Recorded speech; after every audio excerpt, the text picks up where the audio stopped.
Most farmers lose money on cabbages before they even plant a single seed. Not because of pests, not because of weather, because they skip one step everybody assumes is obvious. By the end of this video, you are going to know exactly how to grow cabbage heads big enough and clean enough to sell at the top of the market, not the bottom. We are talking variety selection, exact spacing, the fertilizer timeline that builds size without ruining compactness, and the one disease that quietly wipes out more profit than any pest you've ever had. This is the full guide. Beginners, stick around. I'm starting from a zero. If you've been growing for years, stay true, because I guarantee at least one step here is something you've been doing long without realizing it. Welcome back to Farmers Kenya. If you are new here, I'm Kelvin Wairimo, an agricultural consultant, and in the last 8 years, we've been helping farmers make money from their farming through provision of realistic solutions to their daily farming challenges. And today, we are doing a full start to finish breakdown of cabbage farming. Now, I need a quick favor before we dive in. Drop a comment below telling me whether you are planting your first crop of cabbages or you've already got a few seasons under your belt. I read every comment and it helps me know what to cover next. Before you plant anything, here's the truth nobody tells beginners. Cabbage farming isn't really won in the field. It's won before you ever touch a seed. And here are the 4 things you need to know. Number 1, know your market first. Not after harvest. Before you plant, find out where you are going to sell, what price they are paying, and which variety buyers actually prefer. A lot of farmers go fast and figure out the market later. And that's how you end up begging for 30 shillings a head instead of selling at least 60 shillings or more per head. Number 2, your land. You want loam or sandy loam soil, well drained. That's non-negotiable for cabbage. If your soil holds water like a bucket, you are setting yourself up for root disease before you've even started. And number 3, water. A permanent, reliable water source for irrigation. If you've got enough capital, drip irrigation is the good standard for commercial farm. Efficient but costly upfront. If you are starting smaller, fallow or overhead irrigation will do the job without draining your savings. Number 4, capital. Real money, ready to go for seeds, chemicals, fertilizers, and labor. Cabbage farming punishes you for running out of money halfway through a crop cycle. Plan your full budget before transplanting, not during. Now, get these 4 things sorted and you are ready ahead of most people who start at this business. Let's look at choosing the right variety, and this is where a lot of farmers make the first real mistake. They grab whatever seed is available instead of choosing on purpose. You've got 2 broad options: open pollinated varieties like the Copenhagen cabbage and the hybrid F1 varieties. Open pollinated seeds is cheaper, no argument there, but the yield is lower. And in farming, cheap seeds that yield less isn't actually cheaper. It's just a smaller harvest with a small price tag attached. If you are farming for the market, and I'm guessing you are since you're still watching, hybrids are where the money is. Let me walk you through the big 4 hybrid varieties that you can plant in Kenya and make some good cash and money. Number 1, Kiboko F1. Compact, round head, bluish waxy leaves, and matures in 80 to 90 days, weighing 6 to 8 kilos. At a spacing of 60 by 45 centimeters, an acre holds 11,250 plants and can yield 45 to 69 tons. That's a serious commercial variety. You have Pretoria F1. This is your heat-tolerant champion. If your farm sits on a drier zone, this is one dark green, matures in 75 days with heads weighing 5 to 6 kilos. Victoria F1, loved for uniformity. When buyers see a truckload of Victoria heads, they look like they come out of factory line. Early maturity 70 to 75 days, compact 4 to 5 kilo heads. Then Kilimo F1, medium 70 to 85 days maturity, and this matters. Good natural resistance to black rot, which we are going to talk about later in this video. Here is my honest take. Don't pick a variety based on what your neighbor planted. Pick based on your climate, your market preference, and your soil. The decision alone can be the difference between a mediocre season and a great one. If you already decided which variety that you're going at this season, drop it in the comment. I want to see what popular in different regions right and now. And if this is useful so far, make sure that you hit the subscribe button before we move on, because what's coming next is the part most farming videos skip entirely: the exact fertilizer timeline and the disease that destroys more cabbage profit than anything else in this list.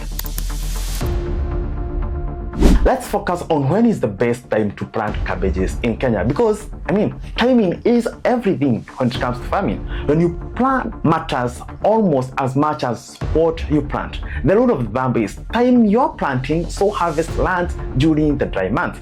When supply is short and prices climb, in Kenya, June and November are generally the best planting windows for that season. Now, here is an insider tip. Weather doesn't always cooperate. Occasionally, you'll get unexpected heavy rainfall that floods farmland and makes the roads inaccessible or impassable. That creates an artificial shortage. It's rare and you can't plan around it reliably. But when it happens, the farmers who still have a healthy crop standing are the ones who profit the most. Don't farm hoping for that, but don't be surprised if that tends to happen either. You've got two paths here: buy seedlings or raise your own. Buying is simple. Expect to pay around 3 to 4 shillings per seedling. Convenient, but it adds up fast on full acre.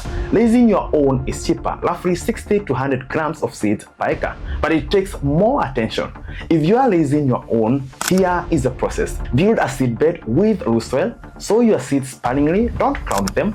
Water consistently, and if you can, rig up light shade to protect your seedlings from direct sun and or the heavy rain. Seeds germinate in 4 to 7 days. Give them about 4 weeks to develop 4 to 5 true leaves. That's your sign they are ready for transplanting. 3 days before transplanting, withdraw irrigation. This hardens the seedlings off, toughens them up for the shock of being moved into the open soil. Skip this step and you will lose more seedlings to plant shock than you would like. And like before transplanting, on the eve of it, apply fungicide treatment like the Ridomig code. This protects your seedlings against damping off, which is exactly what it sounds like: young seedlings collapsing and dying right at the soil line. It is preventable and it's cheap insurance for weeks of work. With that, let's discuss how you can plant and transplant them on the ground. Dig your holes at a spacing of roughly 60 centimeters by 50 centimeters or 60 centimeters by 45 centimeters depending on the variety you choose earlier. Each hole needs to be big enough to hold 2 kilos of well-decomposed manure. This isn't optional if you want fast, healthy growth.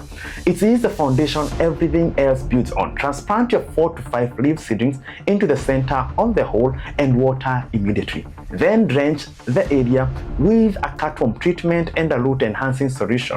Cutworms can wipe out your young transplant overnight, and strong early root development sets up everything that follows: bigger heads, better disease resistance, and more uniform growth. This is where the size and quality are actually decided. Get this timeline right and you will see the difference at harvest.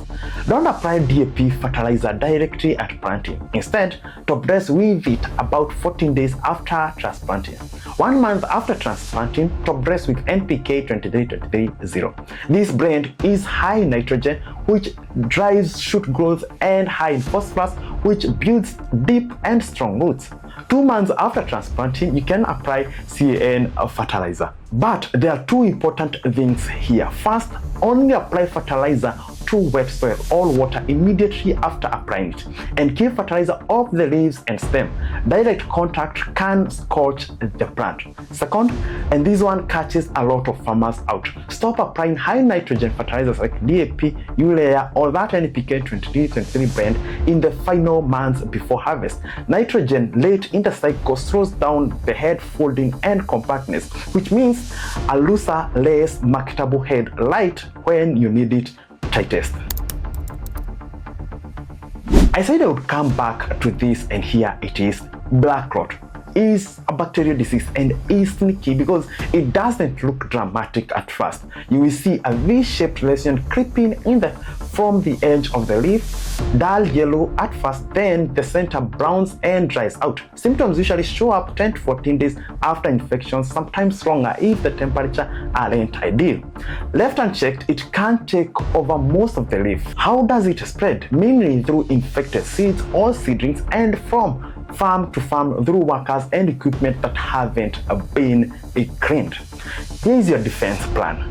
Plant resistant varieties when you can. Remember, kilimo and fwan from earlier, that's natural resistance matters here. Treating seed with hot water can kill bacteria on and inside the seed as long as contamination isn't severe. Copper fungicides help to control the outbreaks, but be aware some black clot bacteria are developing resistance to copper, so don't treat it as a guaranteed fix. Clean your equipment after working an infected crop, and here is the detail almost nobody mentions. If you're using overhead irrigation, do it during the day when the crop is dry. Irrigating when dew is present is the worst possible timing. Bacteria can travel through the moisture that seeps out of the leaf margin, spreading infection faster. Finally, after harvest, destroy the crop debris, chop it down, and work it into the soil so it doesn't sit there as a source of infection for your next crop.